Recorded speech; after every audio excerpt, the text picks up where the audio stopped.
Quand il parle qu'il a été au Gabon, au Cameroun, en Centrafrique et au Tchad, et que dans ces pays, il y a une carte de séjour qui circule.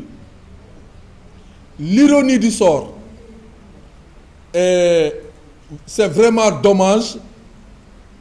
Au Sénégal, les choses se passent comme ça. La manipulation se passe comme ça. Mais j'aurais bien voulu dire à ce monsieur, qui a à un moment donné voulu se prétendre, se prévaloir au poste de ministre de l'Intérieur. Il est important de lui donner une leçon. La leçon, elle est importante.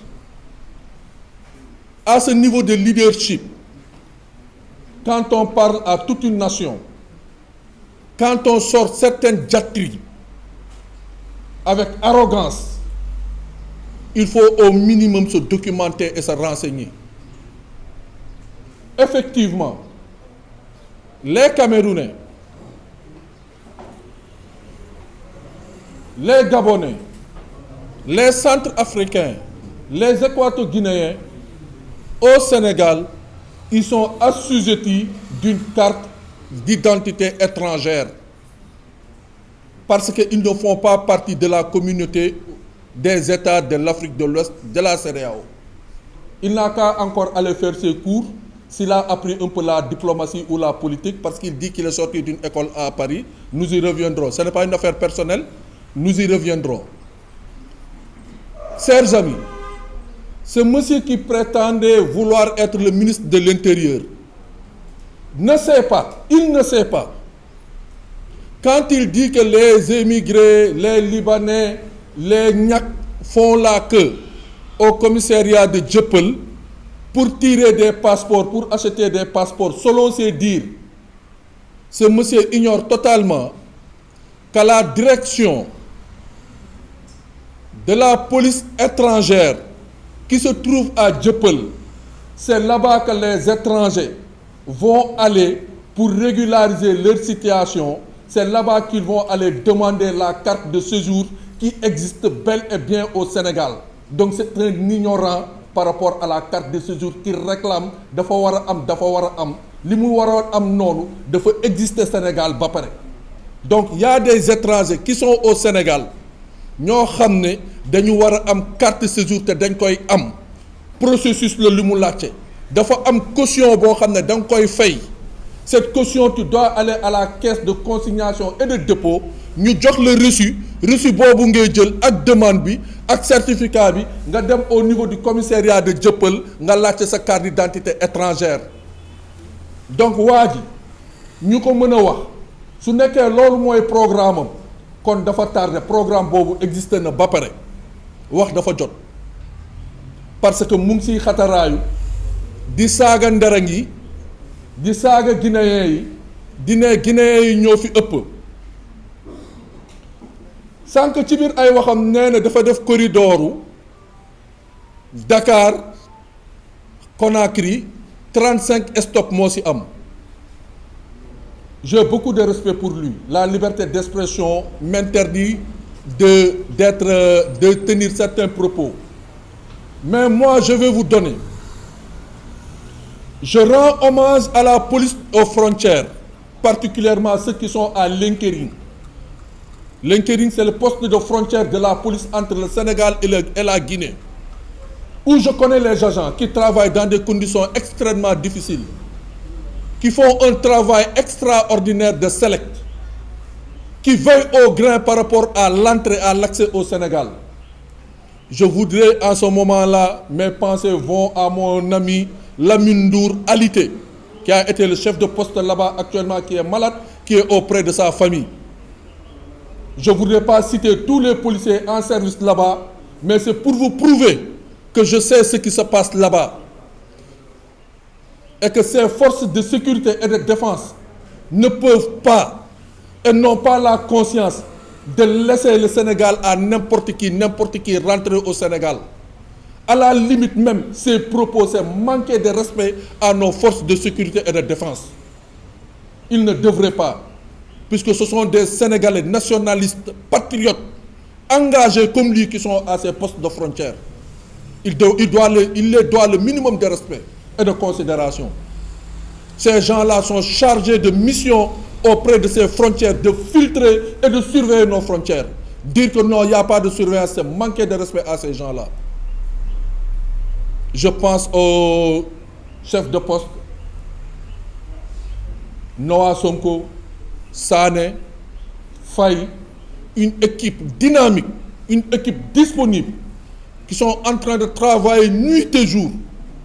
Mes chers, je vous prie de voir le lundi matin comment ça se passe par rapport à cette mobilité entre Dakar et Conakry au niveau de Linkering et de Sambaïlo. Ce gars, c'est à Dakar, ici, qu'il reste pour faire ces commentaires-là. Il ne sait pas ce qui se passe dans nos frontières. J'en passe. Stratégiquement, malheureusement pour son programme économique, au moment où les autorités ont misé sur l'agenda 2050 avec le capital humain à renforcer une formation professionnelle adéquate pour cette jeunesse, lui, ses pensées se limitent à des tchak-tchak, à des tricyclomoteurs. Je lui demande de revoir son programme et d'orienter son programme pour les jeunes vers l'agriculture, vers la pêche, vers l'artisanat. C'est ça un programme.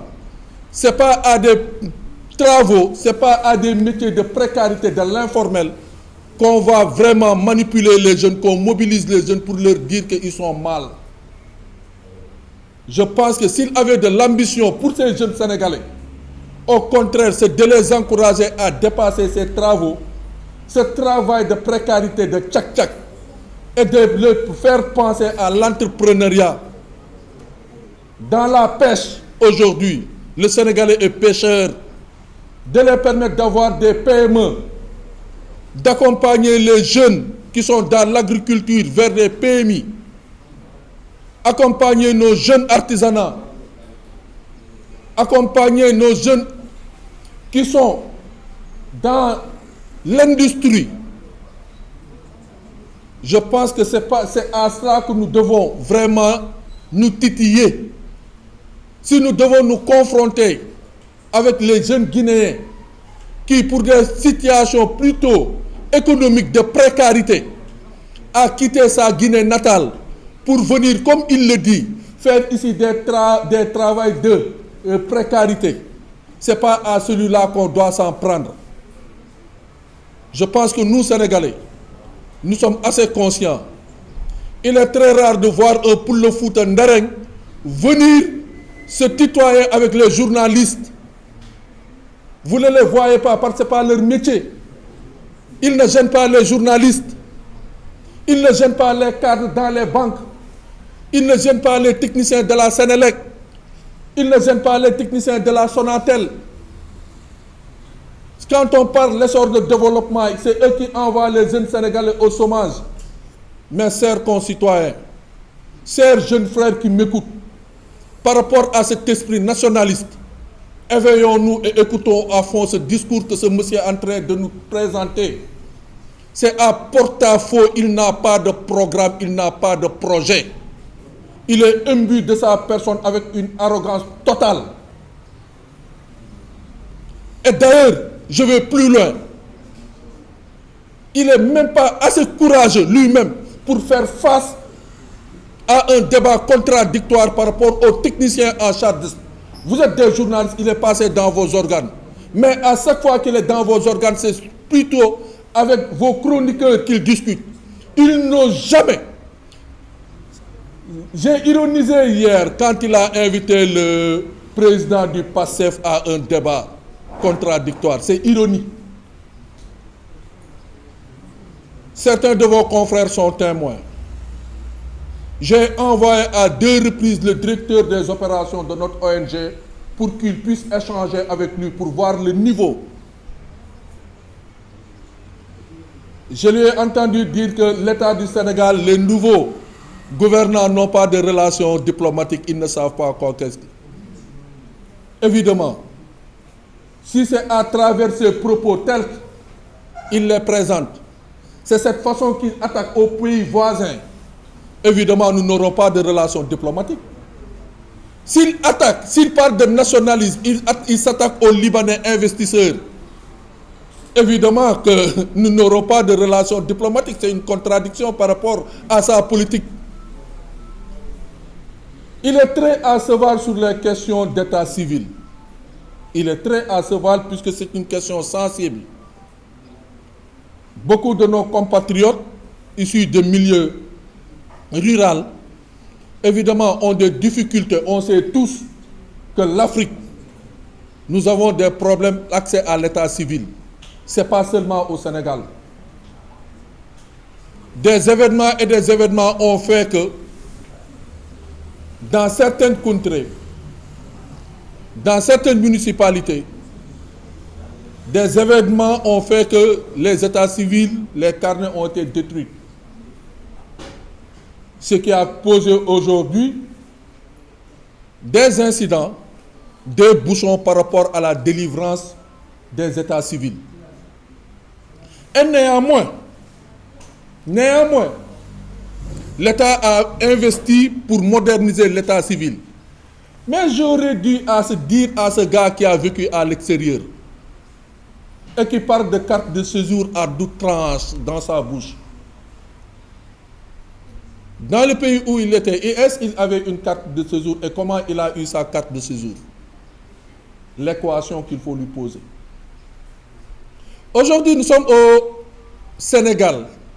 Nous le disons, nous, autres Africains, puisqu'on a beaucoup travaillé sur la question, nous avons scientifiquement des données à partager. Et les données d'ordre font sur 10 familles sénégalaises, les 8 familles ont un enfant à l'extérieur. Sur 10 familles au Sénégal, les 8 familles ont un enfant à l'extérieur. Aujourd'hui, à l'heure où je vous parle, il y a 16 000 jeunes Sénégalais qui sont en situation irrégulière aux États-Unis. 35 000 sont à l'île de Las Palmas dans des conditions d'attente. Je reviendrai par rapport à ce qu'ils prévalent pour dire que les passeports du Sénégal, les étrangers l'achètent, les Guinéens l'achètent. Chers amis, je vous demande de faire cette investigation. Recherchez sur l'Internet en parlant de passeport. Le passeport du Sénégal a une très grande valeur. Mais au niveau de notation, le passeport de la Guinée et le passeport du Mali est actuellement au-dessous du passeport du Sénégal. Faites les recherches, je vous demande de le chercher.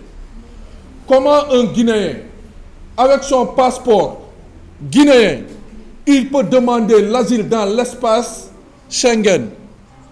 Comment un Malien, avec son passeport, il peut demander l'asile dans l'espace Schengen? Comment ces deux nationalités vont venir acheter le passeport sénégalais où tu ne peux pas demander l'asile dans l'espace Schengen puisque le Sénégal est considéré comme un pays sûr? Tu ne peux pas demander l'asile. Il y a un certain type d'asile que tu ne peux pas demander avec le passeport du Sénégal. Donc pourquoi courir derrière le passeport du Sénégal? C'est une contradiction. C'est vous dire que ce gars ne sait même pas ce qu'il dit à l'international. C'est ça la réalité des choses.